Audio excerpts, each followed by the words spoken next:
Buenos días y gracias por acompañarnos una vez más en este itinerario de conversión y santidad de la mano de Benedicto XVI.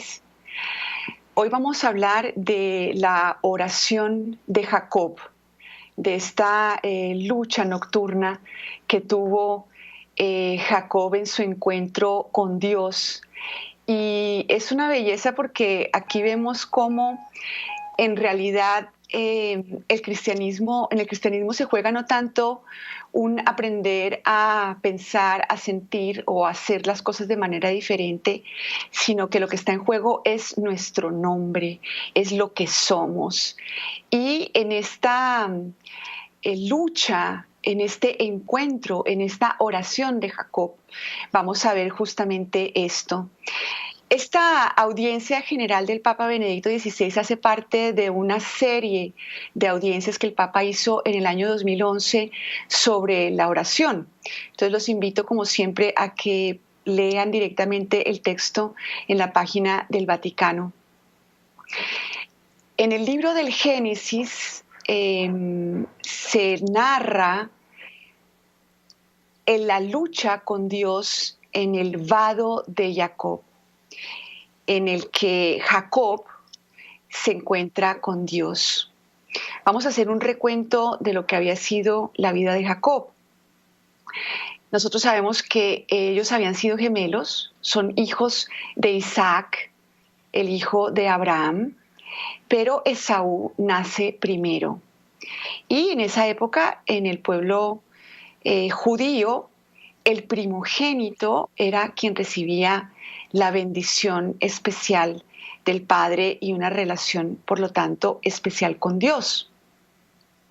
Sin embargo, Jacob le había quitado a su gemelo Esaú la progenitura a cambio de un plato de lentejas. Y después, para recibir la bendición de su padre Isaac, lo engaña, se disfraza, incluso su madre le ayuda a ponerse en los brazos una lana porque Esaú era bastante velludo y como Isaac era muy anciano y estaba muy ciego, él se aprovecha de esta ceguera y lo engaña para que le dé la bendición. Después de esto, le toca huir de la ira de Esaú y se refugia en casa de un pariente que se llamaba Labán. Allá en esta casa de Labán se casa, se enriquece y decide volver a su casa, a su tierra natal, dispuesto a afrontar a su hermano después de haber tomado, claro, las medidas prudentes para su protección. Pero cuando todo está preparado para este encuentro con Esaú, después de haber hecho que los que estaban con él atravesaran el vado desde un sitio para poderlo proteger, Jacob se queda solo y es agredido improvisadamente por un desconocido con el que lucha durante toda la noche. Este combate cuerpo a cuerpo que encontramos en el capítulo 32 del libro del Génesis se convierte para él en una singular experiencia de Dios. Dice el Papa que la noche es el tiempo favorable para actuar a escondidas, por eso para Jacob era el mejor tiempo para entrar en el territorio de su hermano sin ser visto y tal vez con un plan tomar por sorpresa a Esaú. Sin embargo, es Jacob quien se ve sorprendido por un ataque imprevisto para el que él no estaba preparado.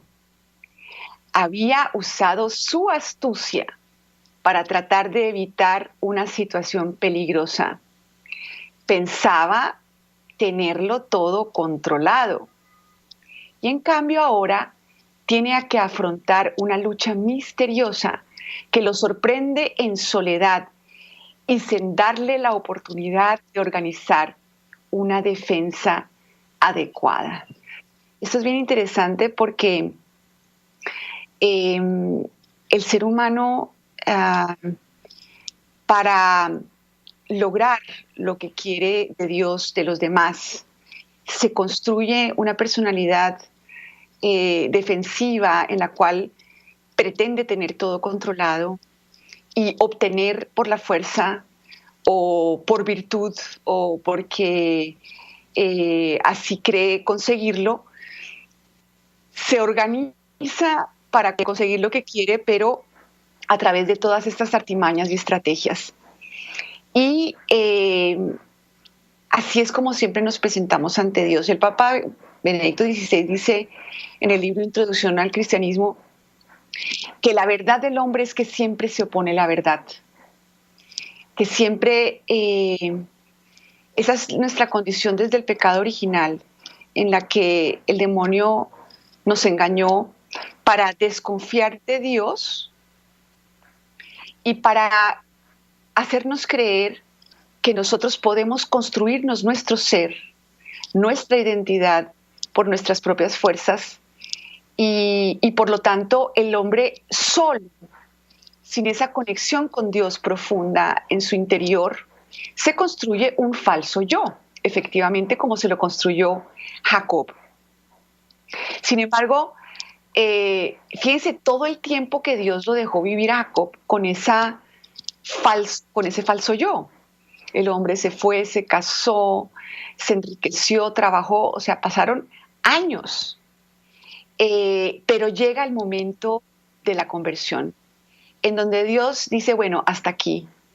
Ya ahora voy a iniciar una relación diferente contigo, que no es la que tú has concebido, que no es la que tú has planeado, que no es la que tú tienes en mente y que tratas de prever y controlar, sino que llega el momento de mi intervención salvadora. Y sucede esto. Dios lo toma por sorpresa y Jacob no logra organizarse para defenderse de Dios más. Entonces, reina la oscuridad. Jacob no consigue distinguir claramente a su adversario. Y al final, cuando la lucha ya ha terminado y ese alguien ha desaparecido, entonces solamente es cuando Jacob se da cuenta que ha luchado contra Dios, pero vamos a darnos cuenta por qué. El episodio tiene lugar en la oscuridad, volvemos a repetir, y es difícil percibir no solo la identidad del que está asaltando a Jacob, sino también cómo se desarrolla la lucha. Realmente se mantiene como un misterio y en la vida de cada uno de nosotros esa lucha de Dios para que aceptemos nuestro nombre de Él y nos desarraiguemos de nuestra tierra y de la personalidad que creemos que somos, pues en cada persona sucede de una manera diferente y única. Al principio Jacob parece ser el más fuerte y parece como si el que lo asaltó no lograra vencerlo. De todas maneras, llega un momento en que el adversario golpea a Jacob en la articulación del muslo, provocándole, dice el texto, una luxación. Parecería entonces que Jacob va a sucumbir. Sin embargo, es el otro el que le pide que lo deje ir. Pero el patriarca se niega, poniendo una condición: no te soltaré hasta que me bendigas. Entonces, aquel que con engaños le había quitado a su hermano la bendición del primogénito, ahora pretende que este desconocido, de quien empieza a darse cuenta de que tiene connotaciones divinas, le pide que lo reconozca verdaderamente como el progenitor, como el heredero de la bendición de Isaac. El rival, que parece detenido y por tanto vencido por Jacob, en lugar de acoger la petición del patriarca, le pregunta su nombre. ¿Cómo te llamas? El patriarca le responde: Jacob. Y aquí la lucha da un viraje importante. Conocer el nombre de alguien implica una especie de poder sobre esa persona, porque en la mentalidad bíblica el nombre contiene la realidad más profunda del individuo, desvela su secreto y su destino. Por eso cuando Moisés le pregunta a Dios su nombre, le está pidiendo algo muy profundo, le está diciendo que diga quién es, y Dios le responde: soy el que soy. Y ese es el problema que nosotros no somos separados de Dios, pero tenemos como este problema de visión, ¿no? En donde creemos que por nosotros mismos nos podemos construir una personalidad con la cual nos presentamos delante de Dios, engañándonos a nosotros mismos, porque es una falsedad que existimos por nuestros propios medios. Entonces sigo leyendo al Papa: cuando a petición del desconocido Jacob revela su nombre, se está poniendo en las manos de su adversario. Es una forma de rendición, de entrega total de sí mismo al otro.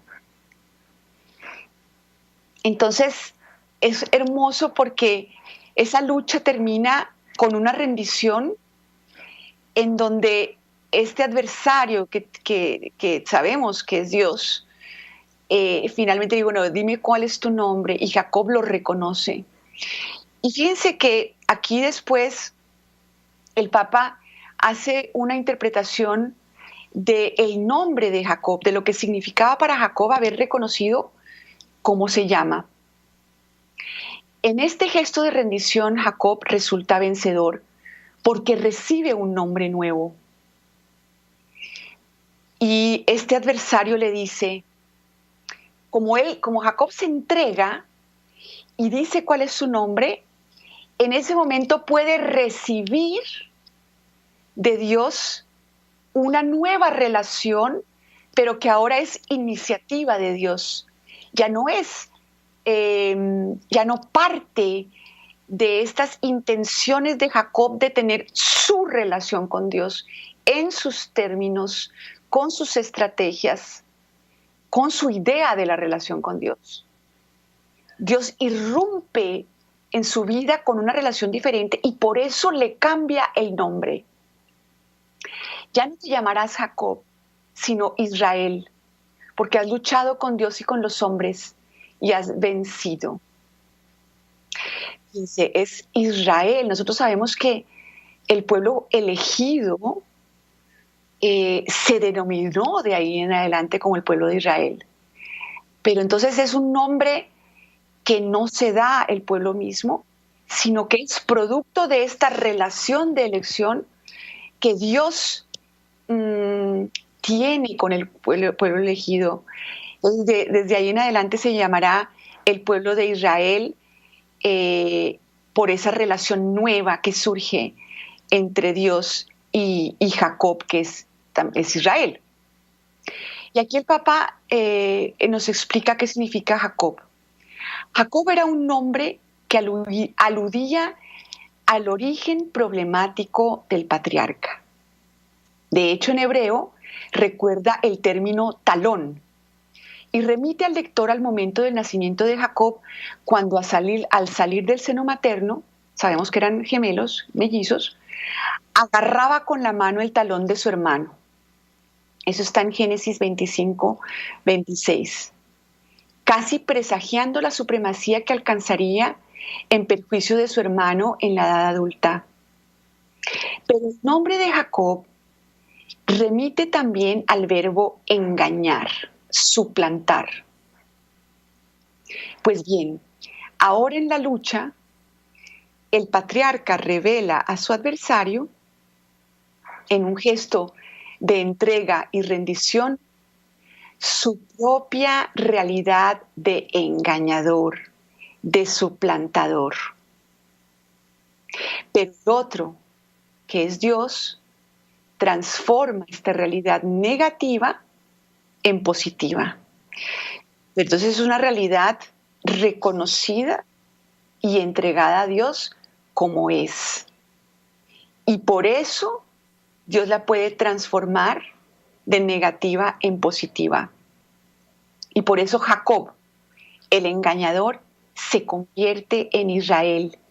Se le da un nombre nuevo que implica una nueva identidad, porque ha iniciado una nueva relación en la que Jacob se reconoce como es, que ha engañado, que ha tratado de obtener una bendición por sus propias fuerzas, a la fuerza.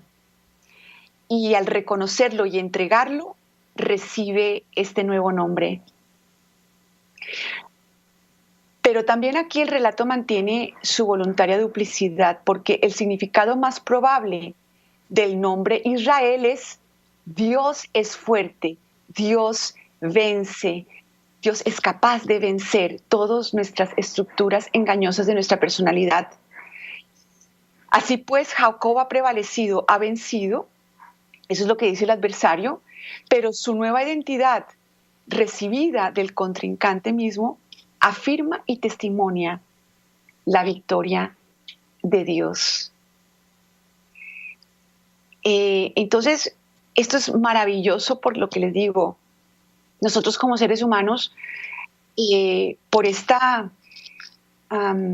engaño del demonio, suplantamos a nuestro verdadero yo, porque no estamos en esa conexión íntima con Dios, sino que nos construimos un falso yo y con él nos presentamos delante de Dios como si esto es Ana María, esto soy yo, y con esto pretendo, a través de diferentes mecanismos y estrategias, conseguir el favor de Dios, pero siempre desde mi propia iniciativa. Y llega un momento en que Dios dice, hasta aquí. Por eso vemos, por ejemplo, en el relato del joven rico, se le acerca el joven rico a Jesús y le dice: Maestro, ¿qué he de hacer de bueno para conseguir vida eterna? Fíjense, maestro. O sea, yo soy y voy a aprender, pero yo estoy bien. Y él le dijo: ¿por qué me preguntas acerca de lo bueno? Uno solo es el bueno, porque Jesús siempre se reconoce como el enviado del Padre, como la palabra del Padre, como quien no es en sí mismo. Si quieres entrar en la vida, guarda los mandamientos. ¿Cuáles?, le dice él. Y Jesús dijo: no matarás, no cometerás adulterio, no robarás, no levantarás falso testimonio, honra a tu padre y a tu madre, y amarás a tu prójimo como a ti mismo. Dice el joven: todo eso lo he guardado, ¿qué más me falta? Jesús le dijo: si quieres ser perfecto, anda, vende lo que tienes y dáselo a los pobres y tendrás un tesoro en los cielos. Luego ven y sígueme. Esto es lo que le pasó a Jacob. O sea, tú crees que ya tienes la progenitura y toda la cosa y que te casaste y que eres. Ahora ven, eso que eres, no eres. Eso es un engaño. Y efectivamente Jacob sí engañó a su padre y obtuvo la progenitura a la fuerza y a través de artimañas. Pero finalmente Dios quiere vencer este engaño, pero esta lucha, dice que esta oración, o sea, la fe finalmente es una lucha de Dios para darnos a nosotros mismos. Y es difícil porque nosotros nos aferramos a que yo ya sé quién soy. Y de alguna manera, en la oración y en nuestra vida, es como si quisiéramos escuchar lo que soy, entonces rezamos y entonces ora mejor y entonces con tal voz y con tal oración y nos escuchamos y nos escuchamos y nos escuchamos y nos embelezamos a ver, espejito, espejito, dime cuál es el mejor cristiano de la cuadra. Pero llega un momento en que Dios dice: no, ese yo es una mentira y te voy a dar otro Y eso implica, claro, es algo difícil, porque si tú le dices a una persona, mira, deja de cultivar tu yo, déjalo de lado que Dios te va a dar otro. Y tú dices, pero ¿cómo? Entonces, ¿qué hago? O que la persona queda completamente descuadrada porque pues toda mi vida he vivido con mi yo falso. Y pienso que a veces digamos, una psicología realmente católica no debería ayudarte a simplemente como a vivir con tus mentiras de manera que puedas estar tranquilo, sino es que te des cuenta realmente cuál es el falso yo que te has creado desde que naciste, a raíz de los vínculos humanos que has tenido,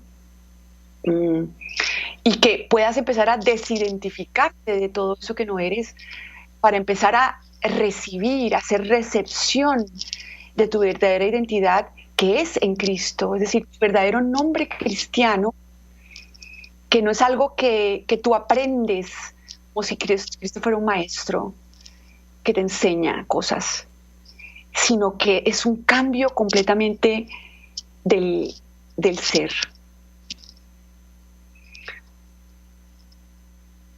Cuando Jacob pregunta a su vez el nombre a su adversario, este no quiere decírselo, pero se lo revela, le revela que es Dios porque le da la bendición. Y este sí que no es una bendición obtenida con engaño, sino que se da gratuitamente y no porque Jacob se la mereciera, porque el hombre pues era un engañador, ¿no? Pero lo ha reconocido al decir su nombre, se ha entregado en manos de Dios y por eso recibe gratuitamente algo que Dios le concede. Y Jacob puede recibir porque estando solo, sin protección, sin astucias ni engaños, derrotado, se entrega inerme, acepta la rendición y confiesa la verdad sobre sí mismo, que la verdad del hombre es que siempre se opone a la verdad. Y por eso, al final de la lucha, el patriarca puede reconocer a Dios y dice, he visto a Dios cara a cara y he quedado vivo.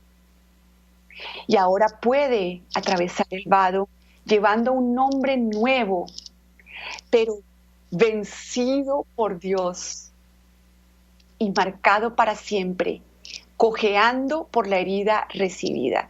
Dice que le queda esa herida que le recuerda que él es pecador, es decir, pero no este pecado de no cumplir unos mandamientos, no, de una identidad falsa. Este es nuestro pecado, que creemos que somos algo que no somos y tenemos una relación con Dios desde ese falso yo. Y tratamos como de mejorarlo, ¿no? Y de ponerle adornos. Y Dios lo vence, pero le deja esta herida que le recuerda que ha recibido este nombre, no porque se lo mereció, sino gratuitamente, simplemente porque se ha rendido y se ha entregado. La tradición espiritual de la Iglesia ha tomado de este relato el símbolo de la oración como un combate de la fe y una victoria de la perseverancia. Nos habla de esta larga noche de la búsqueda de Dios, de la lucha por conocer su nombre y ver su rostro. Es la noche de la oración que con tenacidad y perseverancia pide a Dios la bendición y un nombre nuevo, una nueva realidad, fruto de conversión y de perdón. Entonces, fíjense que aquí nos muestra el Papa en este texto maravilloso el nombre de Israel, que fue el nombre que adoptó el pueblo elegido, nada más ni nada menos. Que la oración no es pedir cosas a un Dios que tengo delante y que a lo mejor no sabe qué darme, porque Él sabe perfectamente qué es lo que nos necesitamos. Y No creo que Dios se sienta muy alabado y adorado cuando llegamos como hijos a pedirle como si Él no supiera. Es como si mi hijo llega a mi casa y empieza: mamá, por favor, tienes que tener la casa limpia, asiste al mercado, vete a la Olímpica, compra el tomate, tienes que tenerme la leche, tienes que llevarme al colegio, tienes que pagarme la luz. O sea, eso yo creo que me insultaría, porque mi hijo se está relacionando conmigo como si no fuera su mamá, como si no me ocupara de él. Pero en la vida interior nos estamos jugando otra cosa. Nos estamos jugando nuestro ser, nos estamos jugando nuestro nombre. Pero ¿cuántos de nosotros estamos realmente en esta búsqueda del verdadero rostro de Dios y en la búsqueda tenaz y perseverante de nuestro verdadero nombre?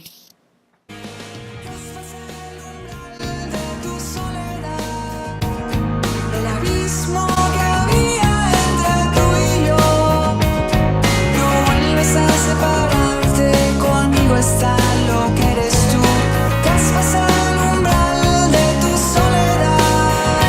Pero vives tú, soy yo dentro de ti. Pero vives tú, soy yo dentro de ti. Pero vives tú, soy yo dentro de ti. Pero vives tú, soy yo dentro de ti. La vida, la muerte, la luz, la oscuridad. Donde quiera que tú caigas, en mis manos caerás. Pero vives tú, soy yo dentro de ti. Pero vives tú, soy yo dentro de ti. Y sobre todo que eso es realmente el verdadero sacrificio cristiano y la verdadera adoración, es dejar que Él nos transforme en Cristo. Y mira que nosotros como católicos no podemos relacionarnos con un Dios como sin rostro, un Dios genérico, porque Cristo es nuestro camino y es nuestra vida, es nuestro ser. Entonces no es simplemente la providencia, es mi ser, es mi yo. Y por eso la relación con Él tiene que ser muy diferente. Y mira que Jacob, para terminar esta bellísima audiencia del Papa, dice: Jacob, que recibe un nombre nuevo, se convierte en Israel y da también un nombre nuevo al lugar donde ha luchado con Dios y le ha rezado. Le da el nombre de Penuel, que significa rostro de Dios. Fíjate, en ese lugar reconoce que está lleno de la presencia de Dios y reconoce el rostro de Dios, que es hacia lo que Dios siempre nos quiere convertir también, a descubrir su verdadero rostro. Y dice el Papa: quien se deja bendecir por Dios, o sea, quien se deja transformar en Cristo, quien se abandona en Él diciendo: mira, yo me quiero todo el día escuchar a mí misma, ¿no? Y entonces oro y entonces me quiero oír como yo oro y quiero aprender técnicas de oración y quiero escucharme porque estoy apegada a mí, estoy aferrada a mi mentira, pero quiero abandonarme a ti. Dice que cuando uno hace eso, quien se deja transformar por Él hace bendito el mundo. Entonces, de esa transformación de nosotros, fíjate que de esa transformación de Jacob surgió una transformación para el pueblo entero de Israel. Y lo mismo es para nosotros, o sea, de cada persona que se rinde y dice: no quiero ser solo yo, no más yo quiero que tú, yo quiero vivir en ti. Esa es la verdadera oración, ¿no? Y es una lucha que finalmente vence Dios. Dios es el que vence nuestro falso yo. Pero de nuestra parte tiene que haber una renuncia a seguir alimentando. ¿Qué tal que después de eso Jacob dijera: no, minutico, yo realmente puedo lograr ir con Esaú y que realmente convencerlo de que yo sí necesito la bendición, porque es que él me lo vendió por un plato de lentejas y lo voy a convencer. Él ya no siguió concentrándose en lo que él podía hacer. Él renuncia a lo suyo, entrega lo suyo como algo que lo supera también, porque nosotros no podemos vencer nuestra mentira, nuestra identidad está arraigada. Actuamos automáticamente desde nuestras estructuras que además siempre nos están defendiendo y tratando de que los demás nos quieran, no nos abandonen, no nos rechacen, de controlar a nuestros hijos, a nuestro marido, a nuestra esposa, en este perpetuo control y tratando también de controlar lo que Dios vaya a hacer, ¿no? Entonces, si yo voy a misa todos los días, a lo mejor entonces mi hijo va a hacer A, B, C y D. O sea, siempre es como esta transacción en donde yo termino siempre confiando en este yo del cual me tengo que conocer profundamente y entregarlo, desidentificarme de él, decir, esta no es la verdadera Ana María, Dios mío, vence en mí, hazme cristiana, dame mi verdadero nombre. Entonces, queridos oyentes, pidámosle a nuestra Madre Santísima, Madre de nuestro verdadero nombre, ella que sabía que por el amor gratuito es que podemos ser verdaderamente nosotros, la que recibió su verdadero nombre de Madre de Dios, de hija del Padre y esposa del Espíritu Santo. Entreguémonos a ella para que Dios venza cada día en nosotros y nos transforme en Cristo.